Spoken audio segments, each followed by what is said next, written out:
First of all, I owe a personal debt of gratitude to General Simon for asking me to join you all here today. To me, it is a privilege, and Dr. Jack said the same.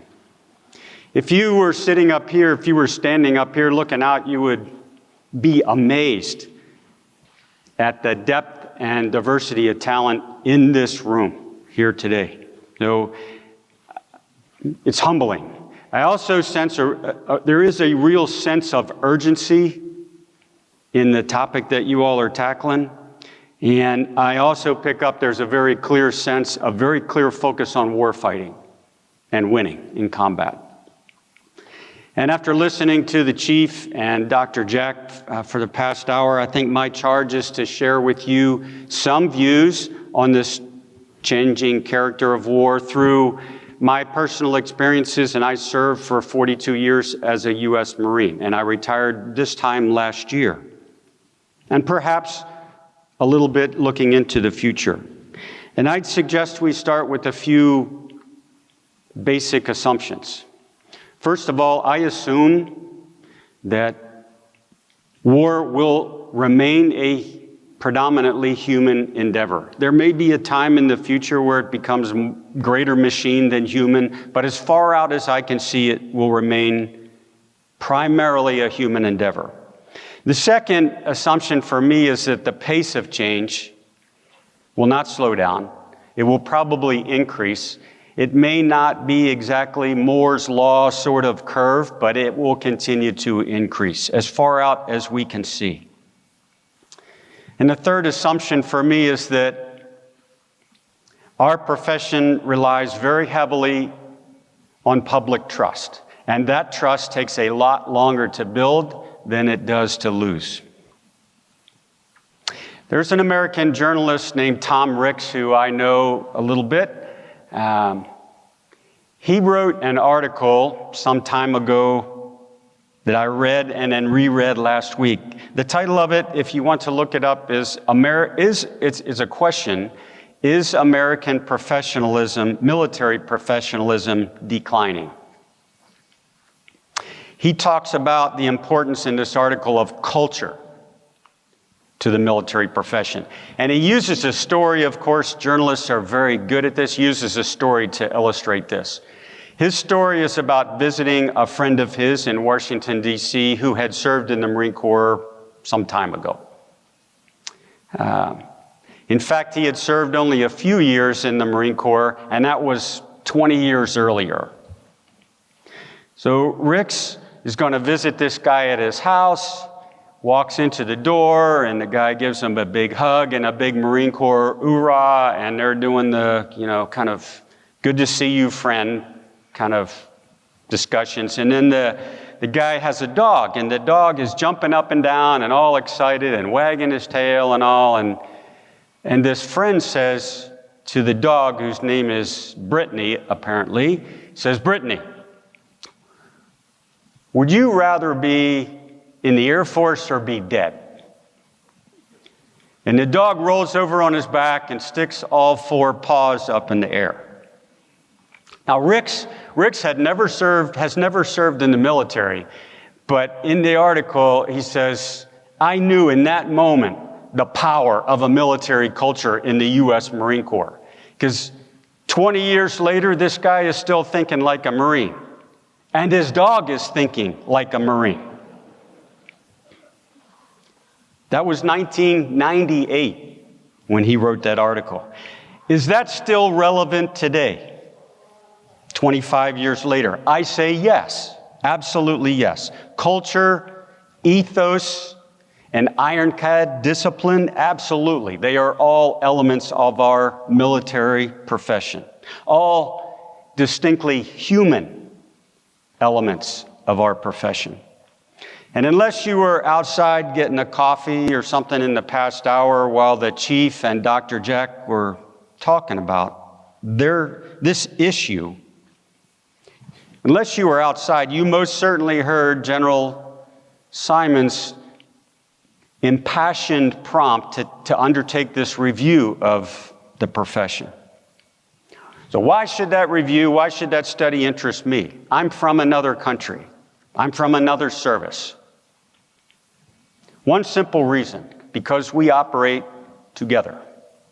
That's why. We fight together, we train together, we deter together. Now, perhaps you all are students like me of military history. There have been times when professional armies have fought alongside mercenary organizations, but I don't see that happening in our case or Australia or anyone else in here anytime soon. Not going to happen. So the state of our profession, to me, and the Australians' self-reflection of that absolutely matters, both internally and externally. And that's why I'm here. I'm here to listen, to take notes like the rest of you all, to better understand where your professions and ours are, and to share my views a little bit. In the early morning hours, this is a really dark, rainy night. It always is this way. In a command post in Afghanistan, when I was the division commander for 1st Marine Division, I get a radio call. This is past midnight sometime, early in the morning, get a radio call from a unit that's north of Kajaki Dam in between there and Kabul. And it's nasty terrain, miserable night. And the unit is pinned down and very nearly what we would call Winchester, very nearly out of ammo. We have a quick reaction force. You all would too. It's already been committed somewhere else in Helmand province to another troops in contact earlier that evening. Fortunately, we have an Australian Special Operations Force liaison officer assigned to us, who I got to know pretty well. He's about the size of this podium wide. Looks like he enjoys like wrestling buffalo just for fun. Great guy. He overhears this conversation because in my mind, I'm trying to think of how we can get this unit help. And you know where I'm going with this probably, but says, General, if you can get us an Osprey, an MV-22 Osprey in the LZ, I'll have my lads there in 20 minutes ready to go. Fast forward maybe 4 or 5 hours later, early morning hours. The Osprey is back. The Australian detachment is back. All the Marines are back, all accounted for. But out of ammo. Because the Australians now want replacement demolitions and ammo. Of course they do.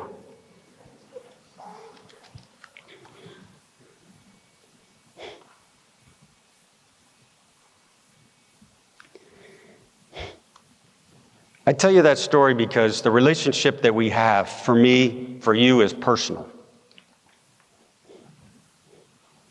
And it's also because it's an amazing fact in our profession. We like actually to fight.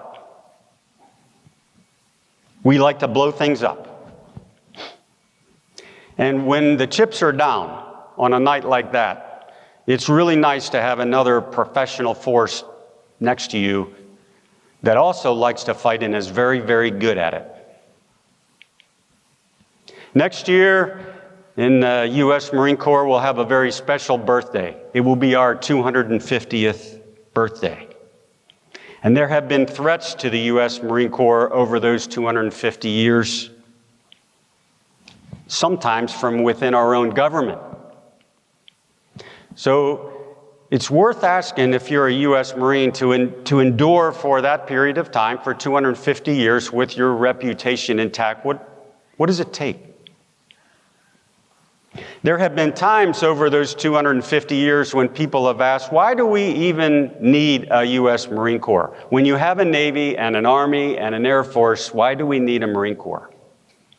In fact, 1949, our own president tried to do away with the U.S. Marine Corps. He accused the Marine Corps in 1949 of having a propaganda machine comparable to Stalin's. I can't argue that. Okay, sometimes you need friends at home too.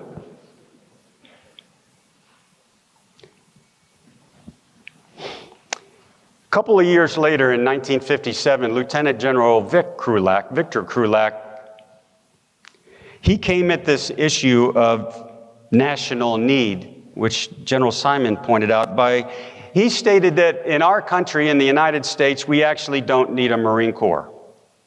But for reasons that transcend cold logic, our country wants a Marine Corps. The U.S. Marine Corps provides a service to our country that no one else can provide. I am absolutely convinced of that. But the corollary to that is, like you all, you can never lose. You have to win 100 times out of 100. And there are no redos. We are now in the U.S. Marine Corps 5 years into a pretty significant effort to adapt to some of the changes that Dr. Jack mentioned in the last 30 minutes. Force Design 2030 for us, that's our bid, that's our effort to not just stay abreast of these changes, but stay ahead. And I say that because staying abreast to us, to you, to me, that's a tie. That's an even match. And we don't ever want that. We want as big a margin of advantage as we can have. We want an unfair fight. We're not interested in staying abreast. Growing up in the U.S., when I was a teenager, I played lacrosse and football. But I think sometimes I would have liked to play rugby or hockey. They didn't have those sports where I grew up. Business leaders and economics professors in the U.S., they like to use a quote from a hockey player named Wayne Gretzky in their teaching about business and economics. And that quote, I don't know if it's exactly the way he said it, but it was somebody had asked him in an interview, what's your key to being so great? Because he was really, really good. He said, because I skate to where the puck is gonna be, not where it's been. I think I understand why professors and business schools, why they use that quote. Because they're making the point about staying in front of the other team, the competition. I understand that. And you can't do that if you're always chasing the puck. Okay, I understand it. Does it apply to our profession, your and my profession? Absolutely yes. If for no other reason, because you assume, the adversary is also trying to get ahead. So if we just chase the puck, we will be behind. That's catastrophic. But as good as Wayne Gretzky was in hockey and his quote that lives on and on, what he didn't talk about is what goes along with skating to where the puck will be, and that is risk. The risk that the puck gets intercepted, the risk that it gets deflected. Basically, the risk that when you get to where you thought the puck was going to be, it's not there. That's risk. And in my experience, that is the biggest reason why leaders in the military and probably leaders in business don't skate to where the puck is going to be, is that risk. Leaders hesitate. They want a little bit more information. They wait because they sense this risk of getting somewhere and the puck's not going to be there. Seems like too much. They don't want to make a bad decision, so they make no decision. They continue to chase the puck. They fall farther behind, and their organizations fall farther behind. We'll wait for just a little more data, a little more evidence. This element of risk, for me, I think, has two basic components. There's a collective unit one part of it, organizational part, and there's an individual part of risk.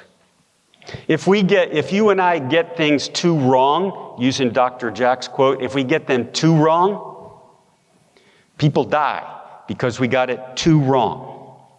Your organization isn't effective as a fighting organization.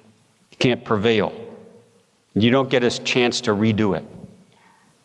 We all recognize that. But I have learned over the past 5 years more about the individual risk of driving change. That individual risk is really reputational risk. Driving change requires the senior leader of a company, a corporation, a military unit, requires the CEO, the chief, to put their reputation on the line. Because the safest thing the leader can do is to hedge your bets, to take sort of baby steps, to not make the big, hard decisions. After we published Force Design 2030, and it showed the path of where generally, broadly, we were going to go, the very next thing we did was tackle training and education. We knew we would not always get it right in terms of where the Marine Corps needed to be 10 years into the future. Nobody has that kind of crystal ball. We would have to adjust along the way based on what we learned along the way. And making those adjustments in stride, that was going to require educated, trained Marines who are constantly learning and adapting. Marines with a solid foundation underneath them of education and history, critical thinking, decision-making, Marines who could adapt at speed. And it's not like we had never been training or educating Marines. Of course we had. We always had. But what had changed over the past 20, 30 years was how we might train, how we might educate those Marines. Our institutions in the U.S. military are largely built for mass production learning. All of us are going to show up next month at the same day to start our artillery class as a class. We're all going to sit through the same classes. We're all going to graduate on the same day. It's predictable. It's efficient. We can plan off of that. And it worked well. But what if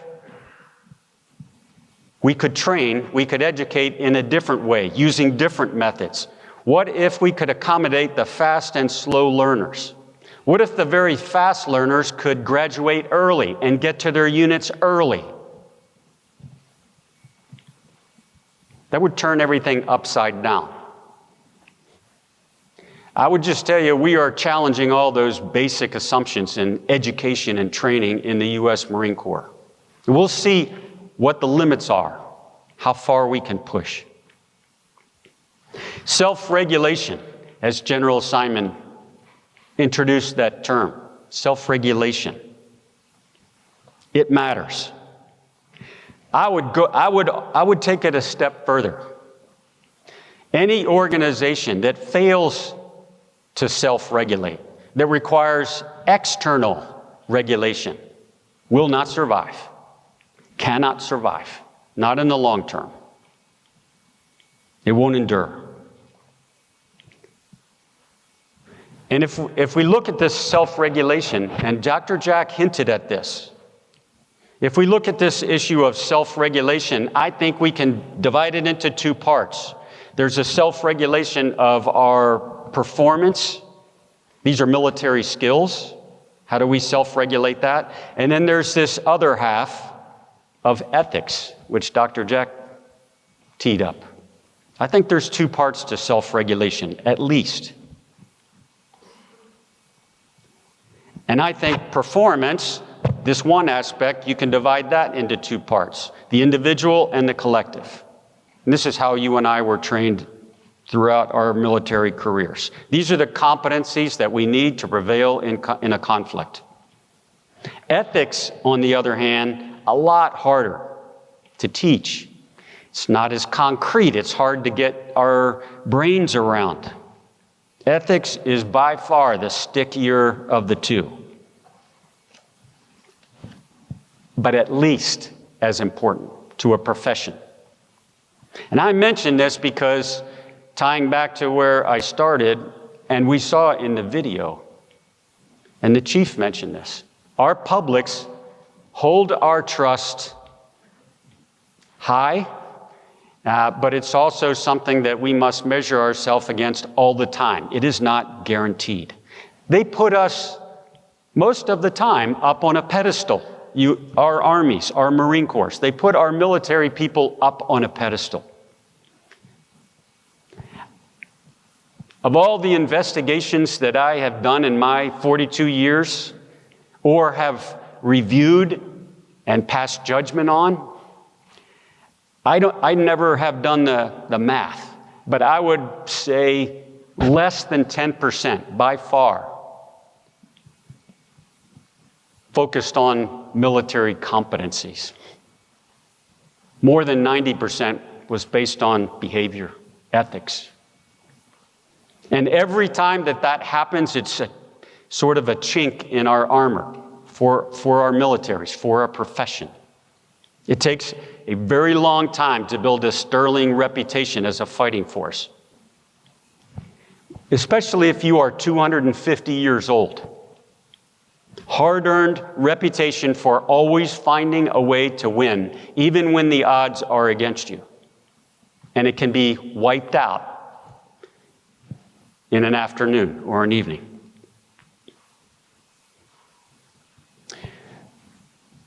Organizational change at pace, not slow, at pace. At pace with technology and at pace with our adversaries move their advancements. I am not a fan of making change just for the sake of making change. If it works, it has worked, you better have a good reason for departing from that, because everybody understands those procedures. You better have a reason for that. It works well enough. I think the drivers for change, just like businesses maybe, I don't know, sometimes could be the competition, but it also could be changes in technology that you're not keeping up with.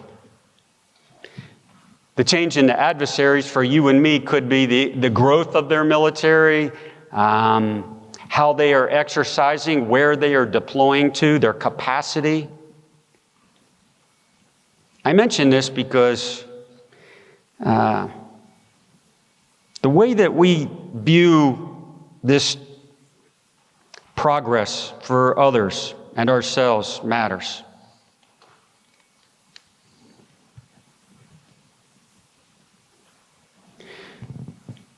A metaphor, just kind of a mental picture that helps me understand this change part.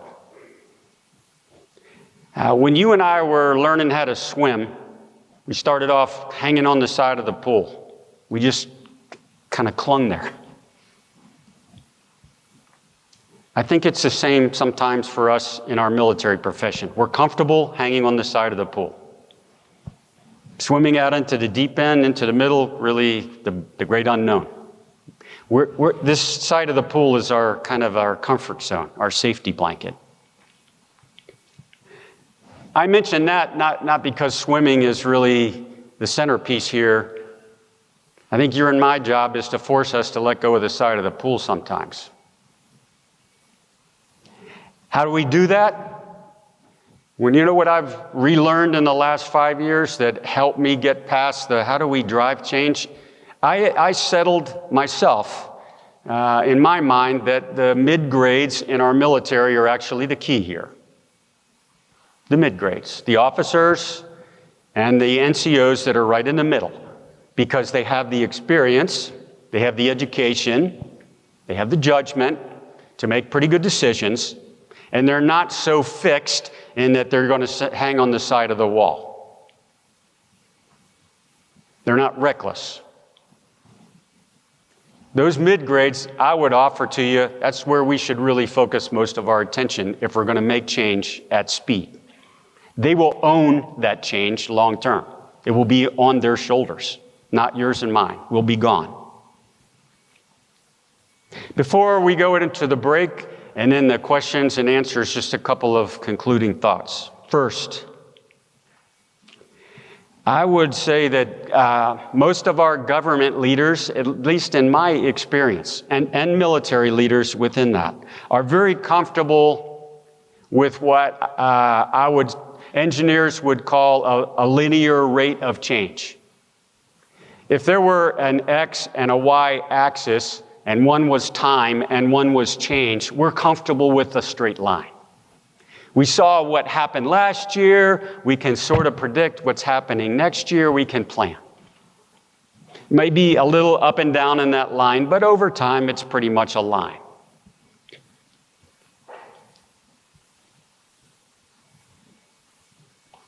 We love that straight line. It's predictable.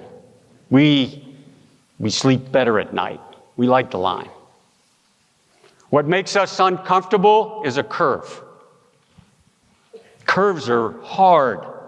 We don't know if it's going to stay the same kind of curve into the future. Harder for you and me to make big decisions about the future. A lot more risk. We hate curves. You and me hate curves.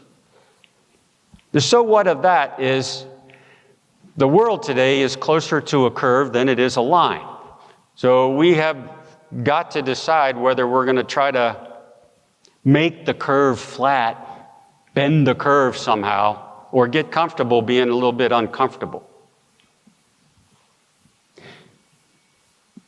I heard a term probably 10 years ago, and I must have heard it a million times since, when talking about how much risk and change and speed. We're going to take mitigating actions. I might be the only person in this room who has no idea what mitigating actions actually means.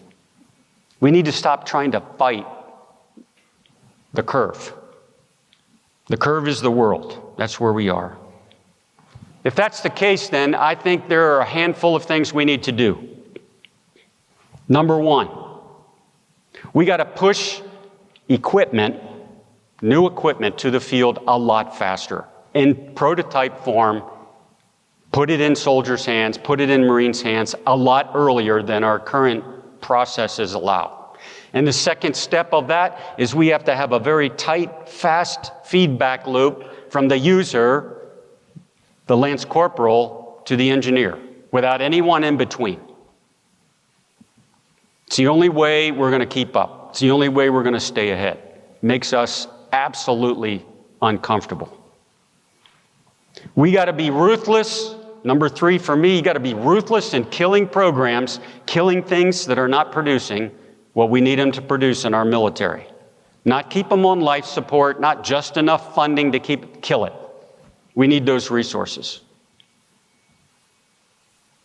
We have to accept some near-term risk, number four, to modernize at speed.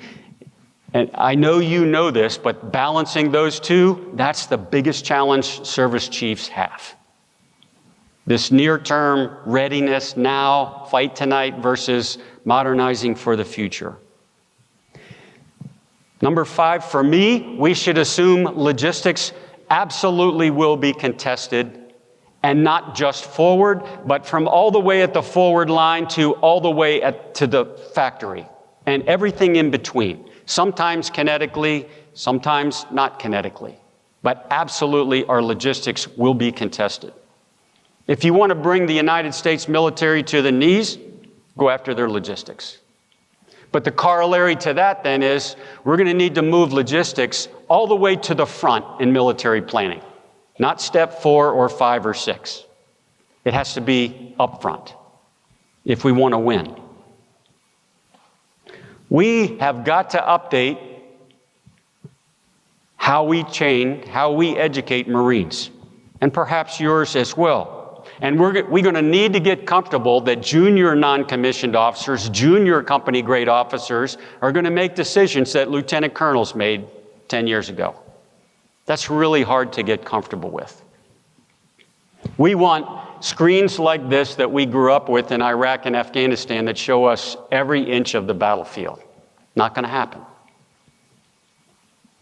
Those junior leaders are going to make decisions, whether we like it or not. We have to prepare them for that. For me, number 8 and number 9 probably could be number 1 and 2. We must maintain the physical and mental toughness that close combat requires to win. No machine, nothing else takes the place of that. In the end, it is mental and physical toughness. The last one for me, but again, you could make it number 1 or number 2. We got to take a good hard look at this topic of resilience, of keeping a soldier or Marine in the fight. And how do we prepare them for that? For the protracted, not over in 48 hours conflict. We will not medevac them. We can't afford the attrition. They have to stay in the fight.